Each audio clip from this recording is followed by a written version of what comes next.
নমস্কার, আমি সুমন বসু রায়। খবরের ময়নাতদন্ত করতে গিয়ে আবারও কিন্তু আমাদের লক্ষ্য রাখতে হচ্ছে সেই স্ট্রং রুম, যেখানে কিন্তু রয়েছে ইভিএমগুলি এবং যেগুলি কিন্তু গোনা হবে। সঙ্গে কিন্তু ইতিমধ্যে পোস্টাল ব্যালটও সেখানে চলে এসেছে এবং আমরা যদি দেখি তাহলে দেখতে পাবো টান টান উত্তেজনা কিন্তু রয়েছে। আগামী 3 দিন ধরে চলবে। অর্থাৎ আমরা যদি দেখি তাহলে দেখতে পাবো যে ইতিমধ্যে কিন্তু বিভিন্ন এক্সিট পোল যে তথ্য দিয়েছে, সামনে এনেছে, তাতে কিন্তু উচ্ছ্বসিত বিজেপি কর্মীরা, নেতারা। এবং ইতিমধ্যে কিন্তু বিজেপির পক্ষ থেকে যদিও একটা চূড়ান্ত মন্ত্রিসভা গঠন করা হয়নি, কিন্তু দেখা যাচ্ছে তাদের অতি উৎসাহী যারা সমর্থক রয়েছেন তারা কিন্তু বিভিন্ন ধরনের একটা মন্ত্রিসভা, প্রস্তাবিত মন্ত্রিসভার একটা লিস্ট কিন্তু প্রকাশ করেছে বা ছড়িয়ে দিয়েছে সোশ্যাল মিডিয়ায়, এবং সেই নিয়েও কিন্তু চর্চা চলছে। অনেকেই মজা করে বলছেন যে 4 দিনের জন্য কিন্তু বিজেপি সরকার গঠন করে ফেলেছে। কেন? তাদের দাবি যে বিজেপি কিন্তু এই যে এক্সিট পোলের যে ফলাফল, তার সঙ্গে কিন্তু বাস্তবের যে ফলাফল, সেই ফলাফল কিন্তু মিলবে না এবং তখন তাদের আশাহত হতে হবে। কিন্তু ইতিমধ্যে তারা সেই জন্য 4 দিনের যে সরকার, সেই সরকার কিন্তু তাদের অতি উৎসাহী সমর্থক তারা কিন্তু প্রকাশ করে ফেলেছে। সে বিতর্কে আমি যাচ্ছি না, তবে এই মুহূর্তে কিন্তু একেবারে টান টান উত্তেজনা চলছে।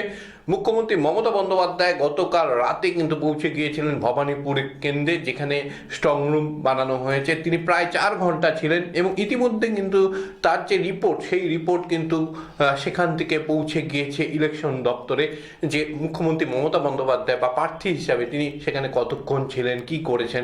এবং শুভেন্দু অধিকারী কিন্তু একটা ছবি পোস্ট করেছেন এবং সেখানে তিনি দাবি করেছেন যে তিনি সেখানে জিতছেন এবং সেখানকার যে বিরোধী প্রার্থী তিনি সেখানে গিয়ে কোনো কিছু করতে পারেনি। অর্থাৎ একদম ইভিএম সুরক্ষিত রয়েছে, ভয় পাওয়ার কোনো কারণ নেই। তিনি সমর্থকদের কিন্তু আশ্বাস দিয়েছেন। অর্থাৎ একদিকে দেখা যাচ্ছে বিজেপি কিন্তু এবার টকবক করে ফুটছে বিজেপি কর্মীরা, অন্যদিকে তৃণমূল কংগ্রেসের কিন্তু ভোকাল টনিক দেওয়ার যে কাজ কর্মীদের মধ্যে, সেটা কিন্তু শুরু হয়ে গিয়েছে। অভিষেক বন্দ্যোপাধ্যায় আগামীকাল তিনি সমস্ত যে আসনগুলি রয়েছে তাদের যে কর্মীরা স্ট্রং রুমের পরবর্তী সময় নজরদারিতে রয়েছেন তাদের সঙ্গে এবং যারা গণনায় থাকবেন তাদের সঙ্গে কিন্তু একটা বৈঠক সারবেন। এবং এই বৈঠক কিন্তু আমরা যদি দেখি বিগত দিনেও কিন্তু বেশ কয়েকবার হয়েছিল নির্বাচনের ক্ষেত্রে, এবং এটা একটা স্বাভাবিক কিন্তু প্রক্রিয়া। কিন্তু আমরা যদি দেখি নির্বাচনের ক্ষেত্রে এবার অনেকগুলি ঘটনাক্রম ঘটেছে। 1 নম্বর, গণনা কেন্দ্র বাড়ার বদলে কিন্তু কমানো হয়েছে। যেখানে বুথের সংখ্যা বেড়েছে কিন্তু গণনার যে কেন্দ্র, তার সংখ্যা কিন্তু কমেছে। আমরা যদি দেখি জলপাইগুড়িতে যে উত্তরবঙ্গের দ্বিতীয় ক্যাম্পাস রয়েছে, সেখানে গণনা হবে 10টি ঘরে কিন্তু গণনা হবে এবং আমার যতদূর মনে পড়ছে প্রায় 1400 সামথিং কিন্তু রয়েছে পোলিং স্টেশন, তার গণনা সেখানে হবে।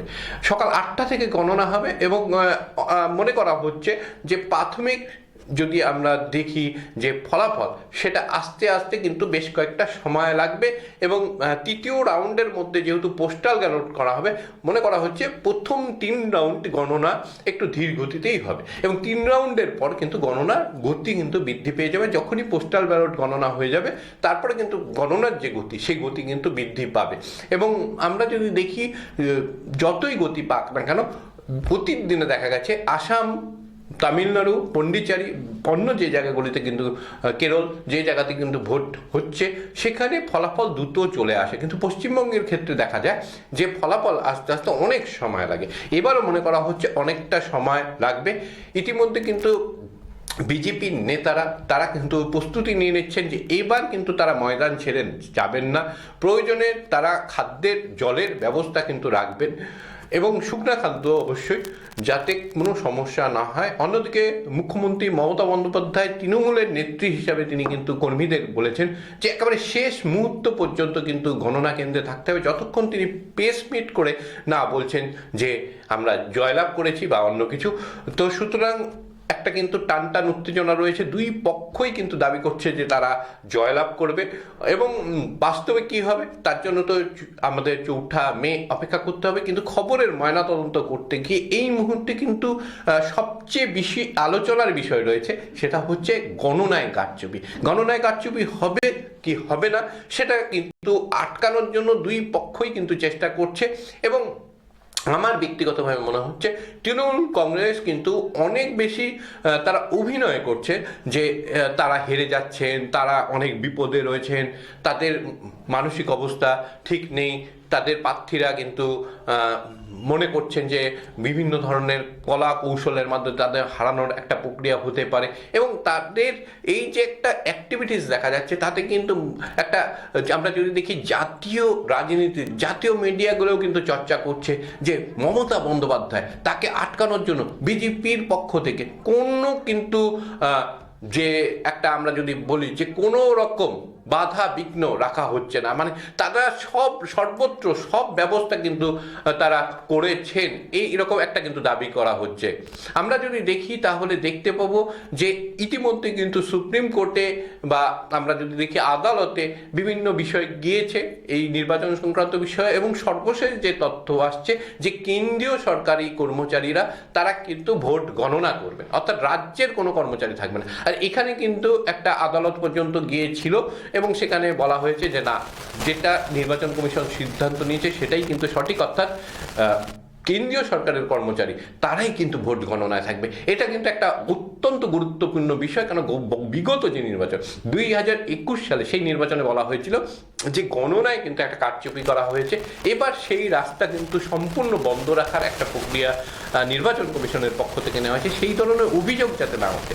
গণনায় কারচুপি হয় কি হয় না সেটা তো পরের বিষয়, কিন্তু সেই অভিযোগও যাতে কেউ না আনেন সেই জন্য কিন্তু তারা একাধিক ব্যবস্থা নিয়েছে। এবং আমরা যদি দেখি গণনা ক্ষেত্রে এবার কিন্তু ত্রিস্তরীয় নিরাপত্তা কিন্তু ব্যবস্থা থাকবে, অর্থাৎ 3টা বলয় থাকবে নিরাপত্তা। এবং ইতিমধ্যে কিন্তু আমরা দেখতে পেয়েছি যে বিগত দিনে এশিয়ার প্রক্রিয়া নিয়ে যেসব আধিকারিকের বিরুদ্ধে অভিযোগ আসছে সেগুলো নিয়েও কিন্তু ভোট পরবর্তী সময় একটা কিন্তু আমরা যদি বলি শাস্তিমূলক ব্যবস্থা নেওয়ার একটা হুঙ্কার কিন্তু দিয়ে রেখেছেন নির্বাচন কমিশনের পক্ষ থেকে আমরা দেখতে পেয়েছি। এবং বলা হচ্ছে যে যদি গণনার ক্ষেত্রেও কোনো ধরনের অভিযোগ আসে তাহলে কিন্তু ছেড়ে কথা হবে না। অর্থাৎ একদিকে নির্বাচন কমিশন চাইছে যে সঠিক একটা নির্বাচনের মাধ্যমে স্বচ্ছ একটা সরকার গঠন হোক গণতান্ত্রিক প্রক্রিয়ার মাধ্যমে, তাতে কোনো ধরনের যেন ত্রুটি না থাকে। অন্যদিকে বিজেপির পক্ষ থেকে কোনো ধরনের এবার কিন্তু খামতি রাখা হয়নি নির্বাচনের জয়লাভের ক্ষেত্রে। তারা খরচ কেড়েছে একেবারে হিসেব করে, প্রথম থেকে তারা প্রচারের কোনো ধরনের যে আমরা যদি বলি যে দুর্বলতা দেখানো তা কিন্তু করেনি, সমস্ত ধরনের তারা সুযোগ কিন্তু নিয়েছে প্রচারের। অন্যদিকে আমরা যদি দেখি তাহলে দেখতে হবে প্রার্থী চয়নের ক্ষেত্রে তারা অত্যন্ত মুনশিয়ানা দেখিয়েছেন। এবার কোনো সেলিব্রিটি বা এই ধরনের কোনো ব্যক্তিকে তারা টিকিট দেননি যারা কিন্তু দলের পরবর্তী সময় কিন্তু একটা বিড়ম্বনায় ফেলতে পারে। বিগত দিনে কিন্তু দেখা গেছিল শ্রাবন্তী থেকে শুরু করে বিভিন্ন সিনেমা জগতের লোকদের কিন্তু প্রার্থী করা হয়েছে, যারা পরবর্তী সময় দেখা গেছে প্রার্থী হওয়ার পর তৃণমূলের যারা প্রার্থী রয়েছেন যেমন মদন মিত্রের সঙ্গে তাদের সঙ্গে কিন্তু জল কেলিতে ব্যস্ত ছিল। এবার কিন্তু এই ধরনের ঘটনাগুলি দেখা যাচ্ছে। অর্থাৎ আপাত দৃষ্টিতে মনে হচ্ছে যে তৃণমূল কংগ্রেসকে হারাতে একেবারে মরিয়া প্রচেষ্টা চালাচ্ছে বিজেপি। এবং আমরা যদি দেখি তাহলে দেখতে পাবো তার যে ফলশ্রুতি সেটাও কিন্তু আমরা দেখতে পেয়েছি। কেন 2021 সালে ভোট পরবর্তী সময়ে যেই ঘটনা ঘটেছিল, অনেকেই বলছিলেন যে বিজেপি কর্মীরা আর বার হবে না, কেননা তাদের একটা প্রত্যাশা ছিল যে কেন্দ্রীয় নেতৃত্ব তাদের সাহায্য করবে। ভোট গণনায় কারচুপি এই অভিযোগ এনেছিলেন শুভেন্দু অধিকারী। তিনি বলেছিলেন যে যেহেতু একটা অতিমারির সময় চলছে, যে পদ্ধতিতে গণনা হয়েছে সেখানে কিন্তু অভিযোগ রয়েছে এবং সেগুলিকে বিচার করে কিন্তু উপযুক্ত ব্যবস্থা নেওয়া, কিন্তু কোনো ব্যবস্থা নেওয়া হয়নি। তারপরেও কিন্তু এবার কর্মীরা কিন্তু ঝাঁপিয়ে পড়েছিলেন জয়ের ব্যাপারে। সুতরাং তাদের যদি এবার জয় থেকে তারা যদি বঞ্চিত হয় তাহলে কিন্তু বিজেপি কর্মীদের মনোবল ভেঙে যাবে। সুতরাং বিজেপির জন্য এটা অত্যন্ত গুরুত্বপূর্ণ একটা নির্বাচন। অন্যদিকে যদি আমরা দেখি তৃণমূল কংগ্রেসের জন্য, তৃণমূল কংগ্রেস কিন্তু পশ্চিমবঙ্গে তাদের একমাত্র শক্ত ঘাঁটি, বাকি জায়গাতে তারা কিন্তু লড়াই করেন, কিন্তু সেই লড়াই খুব বড় একটা কিন্তু জায়গায় পৌঁছায় না। সুতরাং পশ্চিমবঙ্গে তারা যদি হেরে যায় তাহলে কিন্তু তৃণমূল কংগ্রেস অনেকটাই ব্যাকফুটে চলে যাবে এবং অনেক নেতা যারা মনে করেন, অনেক বিশেষজ্ঞ রাজনৈতিক তারা মনে করেন যে তৃণমূল কংগ্রেস দলটাই উঠে যাবে যদি তারা ক্ষমতায় না থাকে। সুতরাং তৃণমূল কংগ্রেসকে কিন্তু জিততেই হবে, এরকম একটা পরিস্থিতিতে কিন্তু আমরা 4 তারিখের নির্বাচনের যে একেবারে চূড়ান্ত অধ্যায় অর্থাৎ ফলাফল সেটা কিন্তু আমরা দেখতে পাবো। এবং তার জন্য কিন্তু চ্যানেল বাংলা ইতিমধ্যে একাধিক ব্যবস্থা রেখেছে। বড় আয়োজন থাকছে 4 মে একেবারে সকাল 8টা থেকে গণনার সরাসরি সম্প্রচার কিন্তু আপনারা দেখতে পাবেন চ্যানেল বাংলাতে। দেখতে থাকুন খবরের ময়নাতদন্ত এবং চ্যানেল বাংলার বিভিন্ন